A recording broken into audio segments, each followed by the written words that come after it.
as the sun began to set behind the quiet hills of Campania. An ancient city lay silently beneath layers of thick ash, sleeping for nearly 2,000 years. Pompeii, that name once echoed through the lands of southern Rome. A place once alive with laughter, with merchants calling out, with wheels rolling steadily along stone-paved roads. And then, in a fleeting moment, everything fell silent forever. Pompeii was once a vibrant, wealthy, and colorful city, located just about 20 kilometers from modern-day Naples. Its proximity to the sea, its warm climate, and fertile land made it an ideal destination for Rome's elite families. They came here to vacation, to enjoy lavish villas overlooking the bay, to seek the peace that the bustling capital of Rome could never provide. Life here seemed eternal. People shopped at bustling markets, bathed in grand public baths fed by underground hot springs. They dined in small taverns where large amphorae held sweet wines. Children played in the streets. Artists painted vivid frescoes that still retain their colors to this day. And when night fell, the city did not sleep. Oil lamps lit up murals depicting love stories, mythological tales, and even the unrestrained passions of a society unashamed of desire.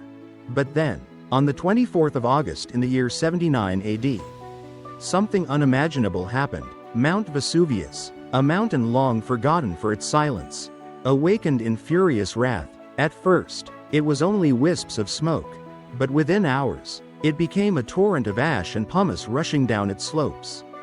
The people had no time to flee. No one believed a volcano could do this. Within just a few hours, Pompeii was buried under meters of scorching ash. No more voices, no more carts, no more laughter or calls from market stalls. Pompeii vanished from the map, swallowed by time, forgotten by history. For nearly 2,000 years, no one knew that such a thriving civilization had ever existed here. It wasn't until the 18th century, when workers accidentally uncovered strange walls while digging foundations, that Pompeii slowly came back to life. Archaeologists could hardly believe their eyes when they found frescoes, pottery, and even bodies frozen in the very moments they lived. They hadn't just unearthed a city. They uncovered a moment in time, frozen in stunning, eerie detail. Today, when we walk through the ruins of Pompeii, we don't just see stones and rubble. We see a world that once lived, breathed, loved, and died. The streets still bear the marks of cartwheels. The paintings still hold their vibrant hues. On the walls, graffiti reveals the same playful jokes, romantic sighs, and frustrated complaints that we still express today. Pompeii is a whisper from the past, a secret buried in ash, a silent breath of history. And our journey has only just begun. For the deeper we step into this lost city, the more we uncover hidden layers of emotion, untold stories, and truths that leave us quietly stunned. Imagine walking through the ancient streets of Pompeii. The air is still, the sky above is quiet, but the stones beneath your feet seem to hold a memory. Every crack, every groove in the cobblestones, tells a story. They carry the weight of footsteps long gone, of lovers strolling at dusk, of merchants hurrying to open their stalls before the midday heat. These stones have seen everything, and though they no longer speak aloud, they whisper through the silence. The houses of Pompeii reveal more than just walls and furniture. They reveal lives paused in mid-motion. In the House of the Faun, one of the grandest residences ever uncovered, there are mosaics so intricate that you could lose yourself in their detail. The famous mosaic of Alexander the Great locked in battle against King Darius is not simply art. It is a window into the Roman fascination with power, conquest, and legacy. Across the city, you find frescoes that still hold color as if painted only years ago. In the Villa of the Mysteries, a series of vivid paintings cover the walls of a room believed to be used for secret initiation rites. The figures seem alive. A woman is being draped in a cloak. Another is being whipped in a ritual. A child hides her face. No one knows exactly what was happening, but you can feel the tension, the drama, the gravity of the moment. It is as though you have walked into a sacred place not meant for your eyes. But Pompeii was not only about wealth or ritual. It was also deeply human. Carved into the walls of alleyways and shopfronts are messages. Graffiti, scribbled with joy, with anger, with longing. Secundus says hello to his friends. Celadus the gladiator is the delight of all the girls. I wonder, O wall, that you haven't collapsed under the weight of so many writings. These messages are echoes of everyday lives, of jokes and passions, of moments that were never meant to last, but somehow did. And then there are the bodies. In the late 1800s, an archaeologist named Giuseppe Fiorelli changed the way Pompeii was excavated forever. As workers uncovered hollow spaces in the ash, shaped like curled-up humans, he had an idea. They poured plaster into the voids. What emerged were heartbreaking sculptures, people frozen in their final moments. A mother shielding her child. A man lying face down with his hands clutching his head. A dog, still on a leash, twisting in agony. They are not statues. They are real people, preserved not in flesh, but in form, in terror, in the last breath they ever took. It is impossible not to feel something when standing before these plaster figures. The expressions on their faces are distorted not by time, but by fear. You realize that they didn't die peacefully. They died running, hiding, crying, and in their deaths, they became timeless. These casts do more than shock. They connect us. They strip away the centuries and remind us that these were human beings with dreams, with families, with morning routines and favorite meals. Their end was sudden, cruel, and final, but the way they were preserved gave them a kind of immortality that no emperor or general could ever claim. Among the ruins, archaeologists have also found objects that feel oddly familiar. Loaves of bread still sitting in ovens, tools laid carefully beside unfinished work, lamps beside sleeping mats, even perfume bottles, their fragrance long gone, their beauty still intact. These objects turn ghosts into people. They give breath back to the silence. They make Pompeii feel less like a ruin, and more like a home.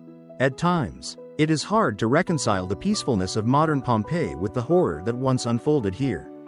Birds chirp softly in the morning. Trees cast gentle shadows across the broken pillars. Tourists walk slowly, whispering as if afraid to disturb the dead. But beneath it all, there is a pulse, not of life, but of memory, and that memory does not fade. Pompeii is not simply about what was lost. It is also about what was left behind. It is a city that did not vanish entirely, but instead, waited in silence, under ash and stone, for someone to return, for someone to remember. To understand Pompeii is to step into a mirror not just of the past, but of ourselves. The more archaeologists have uncovered, the clearer the picture of daily life becomes. Not life in grand palaces or the chambers of senators, but ordinary life, rich in its routines and imperfections. The layout of the city itself speaks volumes. Streets were carefully organized, lined with houses, workshops, bakeries, and temples. At the intersections, stepping stones allowed pedestrians to cross without getting their feet wet when the streets were used to drain rain and waste. These stones were placed just far enough apart for the wheels of carts to pass between them. Pompeii wasn't random, it was planned, it was alive. Take the Thermopylae, the ancient Roman equivalent of fast food shops. Across the city, nearly 200 of them have been identified. These small counters had embedded terracotta jars used to hold hot food, soups, stews, beans, meats. Archaeologists have found traces of fish bones, grains, and even wine soaked into the stone. It's not hard to imagine someone standing there, impatiently waiting for their lunch, the scent of roasted garlic and herbs filling the air. Inside the homes, details emerge that feel deeply familiar. The atriums, open-roofed spaces at the center of Roman homes, collected rainwater into basins below. These areas served as gathering places, lit by natural light. Bedrooms, though small, were private. Kitchens were functional. Some homes had running water, fed by aqueducts and controlled with lead pipes and valves, showing a level of engineering that still surprises modern architects. In wealthier villas, the walls were adorned with frescoes of gods, landscapes, and even illusions of open windows looking out onto painted gardens. The house of the Viti, belonging to two freedmen who became wealthy wine merchants, is filled with such artworks. Their walls show scenes of myth, of love, of everyday life. There's humor and vanity, elegance and desire, all displayed for guests to admire. But not everything was perfect. Pompeii, like any city, had its darker sides. Burials found outside the city walls suggest that the rich and poor did not share the same fate in life or death. Inscriptions show that slavery was a daily reality. And while some slaves could earn their freedom, many lived and died in silence. There were brothels too, with their walls etched with crude drawings and price lists. These rooms, often small and windowless, tell of a business both tolerated and hidden in Roman society. Still, even in these corners, humanity shines through. There are carvings of names and wishes, drawings that hint at laughter in the most unlikely places. A child's sketch, a lover's initials, a jealous remark scratched beside a rival's name. Then there were the markets, bustling hubs where buyers and sellers negotiated prices for olives, figs, cheese, and fabrics. Roman coins found in the city reveal faces of emperors long gone. And weights and measures suggest a concern for fairness and order.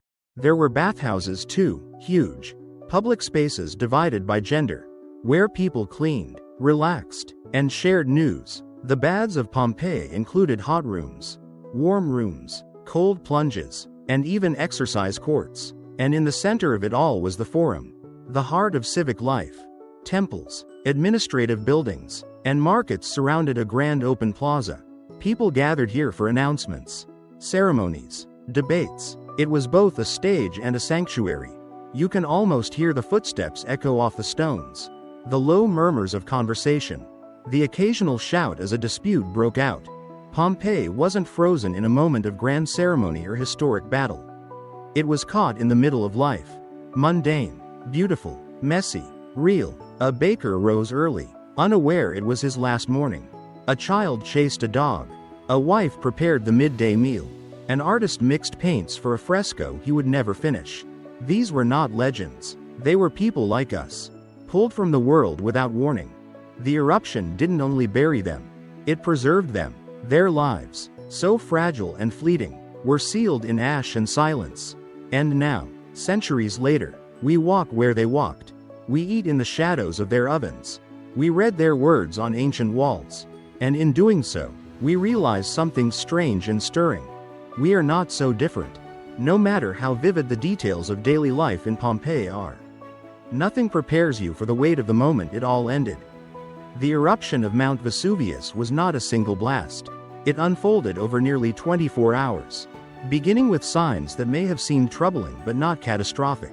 A column of smoke rising into the sky, a deep, guttural rumble. Some may have looked toward the mountain and felt unease.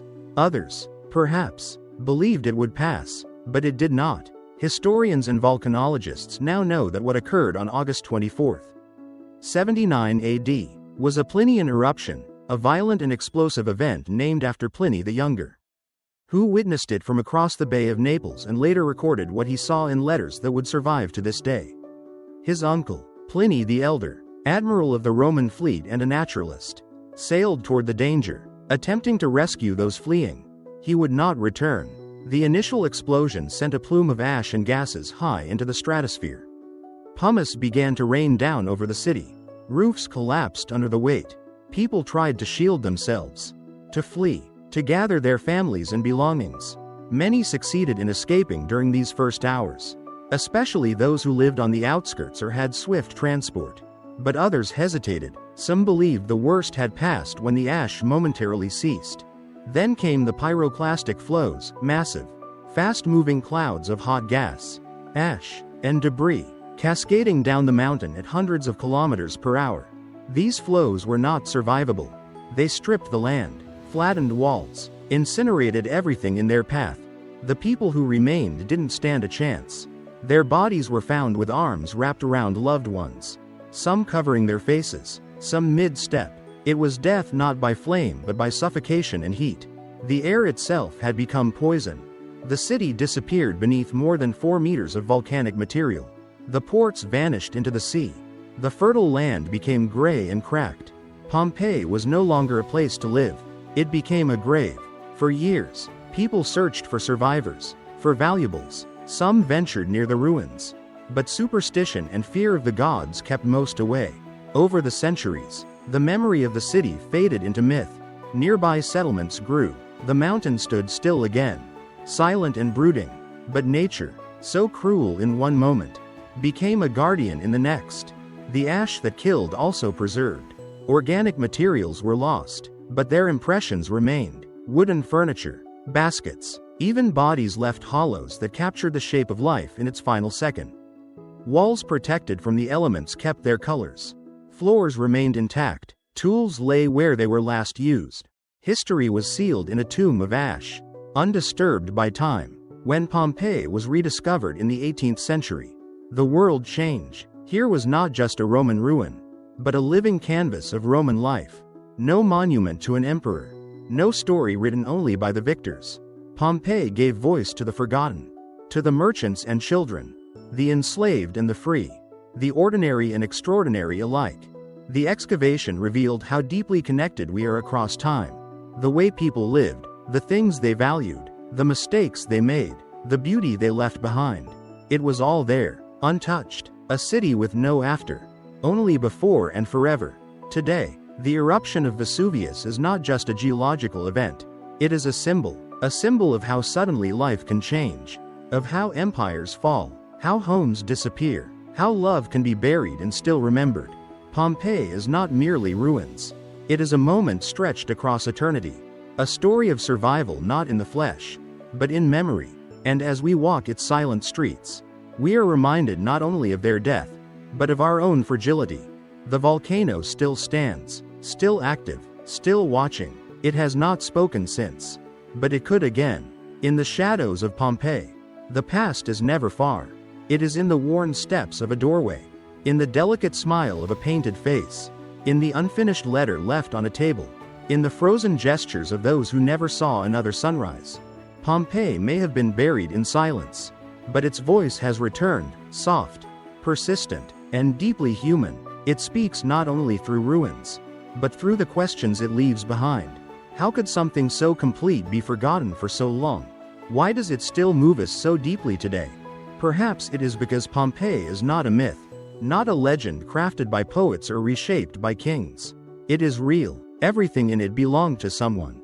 The sandals by the door, the spoon in the pot, the necklace beneath the bed, even the graffiti on the walls, which reads like a conversation interrupted halfway through.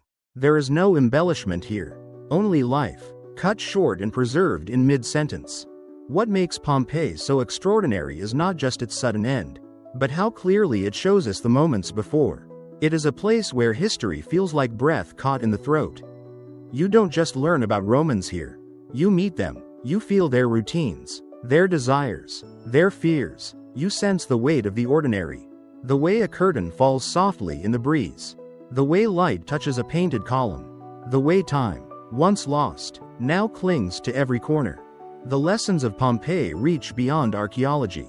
They ask us to look inward, to recognize how fleeting our own moments are, how much we take for granted. We often imagine history as distant, dusty, something outside of ourselves. But here, in this city of ash and stone, history presses in, close, intimate, inescapable. Many who visit Pompeii expect to see ruins. What they find instead is a reflection. A man's unfinished workbench becomes a symbol of dreams paused. A child's toy becomes a relic of innocence lost. A baker's oven, still holding the loaves he never returned for, becomes a reminder of the fragile line between the known and the unknowable. And yet, there is a strange comfort in all this. Because if Pompeii reminds us how quickly life can end, it also reminds us of how much life can endure. These stories, once buried, were not erased. The love letters, the carvings, the colors on the wall, they survived centuries of darkness. Not through power, not through fame, but through the quiet strength of memory. We are left with an odd sense of connection. Across nearly 2 millennia, across oceans and languages, we stand in the footprints of those who came before and realize we are not so far apart. Their lives, though framed in marble and ash, mirror our own hopes, our own laughter, our own final silences. In the end, Pompeii is not simply a tragedy. It is a testament to the resilience of memory, to the power of story, to the quiet dignity of the everyday. As the sun sets over the broken columns and cracked walls, and shadows stretch long across the earth, Pompeii whispers once more. It does not cry out. It does not shout for attention. It simply waits, patient and still, For someone to listen. For someone to remember. And now, you do. Pompeii is more than a ruin. It's a voice from the past that still speaks, reminding us how fragile and beautiful life is. If this story moved you, share your thoughts in the comments. Tell us what part of Pompeii stays with you most. Subscribe to the channel for more slow, emotional journeys through history. And if you know someone who needs a quiet story to fall asleep to, share this video with them. You never know who might be waiting to hear the past whisper back.